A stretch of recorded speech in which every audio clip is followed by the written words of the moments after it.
አንተ ለእኔ ምንም የማጠቅም ሰው ነህ። ከአንተ ይልቅ ሳሚ ለእኔ የተሻለ ሰው ነው።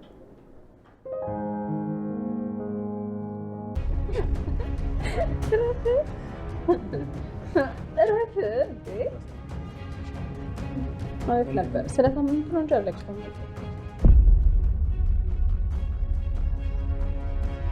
እንዴ?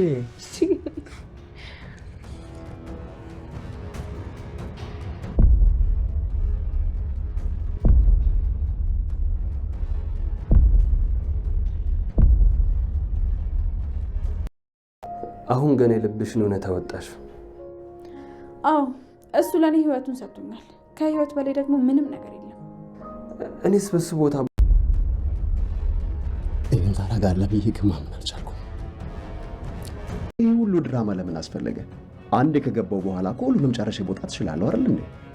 አንተ ደደብ፣ ይህንን ማድረግ ማትችል ይመስላል? ከአንድም ብዙ ጊዜ እንደውም እሱን ተወውና ወደ ዋና ቁዳችን የምንገባ ይሻላል። ጋሼ የሆነ ነገር ለማድረግ እየሞከረ ነው። በጣም እርግጠኛ የደበቀኝ ነገር አለ። ይህ ስለትም ያለ ምክንያት እሱ እጅ አካባቢ ሊገኝ አልቻለም። አሁን ያልገባኝ ጋሼ ለምን እና ምን እየደበቀኝ ነው እንዴ? ይሄ ልጅ ምን አባት ሆኖ ነው? ብሌንና ሳሚ ተፋቀሩ። በስተመጨረሻም ዳግምን ከኔ ምንም የቀረ ጉዳይ የለም፣ አንተ ከሳሚ አትበልጥም፣ ከአንተ ልቅ ሳሚ ለኔ ያስፈልገኛል፣ ከአንተ ልቅ ሳሚ ለኔ ያስብልኛል፣ ክብርና ፍቅር ያለው እሱ ነው። አንተ በቅናትና በልክ ተውጠሃል፣ የሚያዋጣህን ምረጥ፣ እኔ ጋር ያለህ ጉዳይ አልቋል ስትል ቃል ብሌን ዳግም ላስጠነቀቀችው። ዳግም በንዴት ተንጨረጨረ። ሳሚና ብሌን ደስ የሚል የፍቅር ታይም እያሳለፉ ነው። ዳግም በንዴት ጨሰ። ሳሚሻና ብሌን የፍቅር ህይወት ሊጀምሩ ነው። እጅግ የሚገርም ነገር፣ እጅግ የሚደንቅ ነገር። የታገሰ ሁሉም መጨረሻው ያምራል። የታመነ መጨረሻው ዋጋው የነጠረ ከእንቁ የነጻ ነው ይባላል እና በተግባር በወሬ ሳይሆን በተግባር በማስመሰል ሳይሆን በመሆን ያሳየው ሳሚሻ የኋላ ኋላ ብሌን የእሱ ልትሆን ነው። የቃል ውርደት ያስደስታችሁ። ቃል አሁንም ከክፋትና ከተንኮል አልወጣም እያለች ግን በምታደርገው ወጥመድና ክፋቷ እየወደቀችና እየተንሸራተተች እየፈረጠች ትዋረዳለች። የበኃይሉ ተንኮልና ክፋት የኋላ ኋላ መጋለጡ አይቀርም። የወረወረው ቀስት መልሶ ራሱን መውጋቱ አይቀርም። ሰላም ቤት ጆ ወደ ሰላም ቤት መግባቱ ስንቶቻቸው አስደስታችኋል? ለጊዜው ረጋና ሰከን ብሎ ሲያስበው ነገሮች ሊገጣጠሙለት ይችላሉ። አይደለም እዛ ሰው ከተሰበሰበበት መሀል ተጨምሮ በኃይሉ ራሱ በዛች ቅጽበት ያደረገው ስህተት እያየ ነው። ዋሽቶታል። ከጀርባው በቢላዋ ሊወጋው ነበረ። የራሱን ቢላዋ ወስዶ በእጁ ይዞት እንደነበረም እያስታወሰ ነው። በኃይሉ የደበቀው ነገር እንዳለም ተረድቷል። ይህ ሌላ ድራማ እንደሆነ ተረድቷል።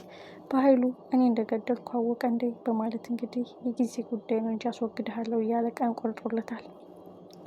ከዛ በፊት ግን የተደገሰላቸውን የማያውቁት ሰላም፣ ሳሚ፣ ብሌን ይህን ልጅ ሲያገኙት ምን ይሰማቸዋል? ሳሚን ፊት ለፊት ሲያገኘውስ ምንም ይሰማቸው ይመስላቸዋል? በኃይሉ ነው እንደዚህ ወቅቶ ያቆሰለው። ብሌንን ሊገል ሲል የሚባል ወሬ ሲሰማ የበኃይሉ አደገኝነት፣ ጨካኝ፣ ርህራሄ የሌለው ሰው በላነቱን ሲያውቅ እሱም ቁማር እየተጫወተብኝና እየተጠቀመብኝ ነው ብሎ ይረዳል ማለት ነው። ለበቀል የተላከው ልጅ የፍቅር ሰው፣ የርህራሄ ሰው፣ የአንድነት ሰው ሆኖ በፍቅር ከነሳሚ ጋር በኃይሉን የሚበቀልበት ልብ ይፈጥራል የሚል እምነት አለኝ። ቃል ውርደቷን እየተከናነበች ነው። አሁንም ከክፋትና ከተንኮል አራቀችም። በዚሁ ሀሳባ እዛ ቤት ትቀራለች እየተባለ ነበረ። አሁን ግን ሰላም ከቆረጥኩ ነው። አንቺ ጨክነሽ ሰው ሳልገልገለሻል እንዳልሽ ሁሉ እኔም አንቺ ተለውጠሽ በተግባር ካላየው ምንም አይነት የፍቅር ልብ በልቤ አልሰጥሽም ስትል ቆርጣባታለች። የበኃይሉ ጨካኝነት እስከ ምን ጥግ ድረስ ያስኬደዋል? ርህራሄ የሚባል በልብህ እንዳታስቀር ጨካኝ፣ ደፋር፣ ቆራጡን በማለት እየመረዘው ያሳደገው ልጅ የኋላ ኋላ ግን ራሱ አቀነባብሮ ሰላም ላይ እንደለጠፈው እና ወንጀሉን ራሱ እናት አባቱን እንደገደለ ለሱ በቀል፣ ተንኮል እሱን እንዳሳደገው ሲገባው የእግር እሳት ነው። የእናት አባቱን ገዳይ ሲፈልግ እየተሰቀቀ እያለቀሰ እየተጎዳ ካደገው በላይ አባቴ ከአባቴ ቀጥሎ አባቴ ብሎ የሚጠራው በኃይሉ እንደሆነ የሱ የእናት አባቶቹ ገዳይ ሲያውቅ ምን ያህል የእግር እሳት እንደሚሰማው ለማመን ይከብዳል። ዳግምና ብሌን የመጨረሻ ሰዓታቸው ደርሷል። ዳግም ከኔ ምንም የቀረህ ነገር የለም ስትል ዳግምን አስጠንቅቀዋለች። ዳግም በስተመጨረሻም ብሌን ከእጁ እንዳመለጠች ገብቶታል። ሳሚሻን ፍቅሩን ትቀበለዋለች ወይ? ሳሚሻና ብሌን አብረው መሆን አለባቸው። አሁንም ልቧን ልታዳምጥ ይገባል። በእርግጥ የመጀመሪያዋ ቢሆንም ዳግም ሁሉም ከመጀመሪያው ጋር አይሆንም። እሱ ብዙ እድል ሰጥተዋለች፣ ብዙ ትዕግስት ታግሰዋለች፣ ብዙ ነገሮችን አልፈዋለች። በዚህ ሁኔታ መቀጠል የለባቸውም። ዳግም ሊያቆም ይገባል። ብሌን የሳሚ መሆን አለባት። እንደዛ መስሎ ብሌን የሳሚ መሆን አለባት። በመቀጠል አዲስ የመጣው ልጅ ሌላ ጣጣና ሌላ ጦርነት ማምጣቱ አይቀርም። በእርግጥ በኃይሉን ገና ከመጀመሪያው እንደዚህ የተጠራጠረ ሰላም ቤት መግባቱ ብዙ ነገሮችን እንዲያውቅ ይረዳዋል። የበኃይሉን አደገኝነት፣ ጨካኝነትን ያውቃል። በእርግጠኝነት እዛ ቢሮ ውስጥ እያለሁኝ ቢላዋውን ወደሱ የወሰደው ሊወጋኝ ነበረ ወይም ሊገለኝ ነበረ። ስለዚህ እንደዛ ካሰበ ከዚህ ጀርባ የተደበቀ ነገር አለ። በእርግጠኝነት የእናት አባት የገዳይ እህቱ ከሆነች እሱ ከዚህ ጀርባ አለ ማለት ነው። በዛ ላይ ደግሞ የእናት አባት ገዳይ ይህ ልጅ ነው ብሎ የላከልኝ ያሳየ ፎቶ ከኔ እድሜ ጋር ተመሳሳይ ነው። እንዴት ነው በእኔ እድሜ ተመሳሳይ? ከዛሬ 25-26 ዓመት በፊት ይሄ ልጅ ሊገላቸው የሚችለው እሱ ሆኖ ሳለ መሆን ያለበት እኮ የዛ እድሜ እጥፍ ነው መሆን ያለበት። ቢያንስ የዛን ቀን 25 ዓመቱ ቢሆን በ25 ዓመቱ ቢሆን እናት አባቶችን የገደላቸው አሁን ቢያንስ 50 ዓመቱ ወይም እንደ በኃይሉ እኩል ነበር ሊሆን የሚችለው። ስለዚህ የተደበቀ ነገር አለ ብሎ ሰከን ብሎ ሊያውቅና ሊረዳ ይችላል የሚል እምነት አለኝ።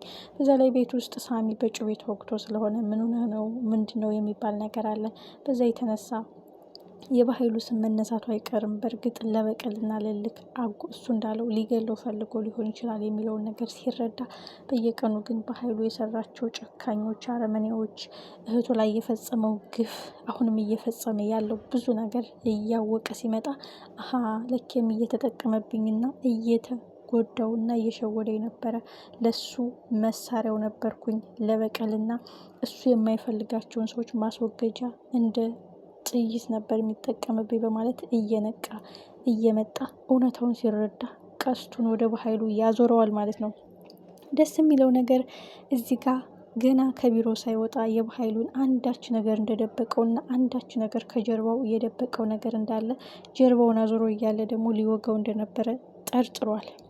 ይህን ነገር ደግሞ በተረጋጋ መንፈስ ማወቁ የማይቀር ጉዳይ ነው። በተለይ ሰላም የበኃይሉ ልጅ ነኝ ብሎ ወደ ቤቷ ሲገባ የዛን ስም አትጥራብኝ፣ የዛ ጨካኝ አረመኔ እያለች እንግዲህ እሱን እንደ ልጅ አድርጋ ልትንከባከበውና ልትቀበለው ትችላለች። ግን በኃይሉ ያደረሰባትና ያረጋትን የፈጸመባትን እያንዳንዱን ነገር ስታወራ እውነታው እየተገለበጠ ይመጣል ማለት ነው።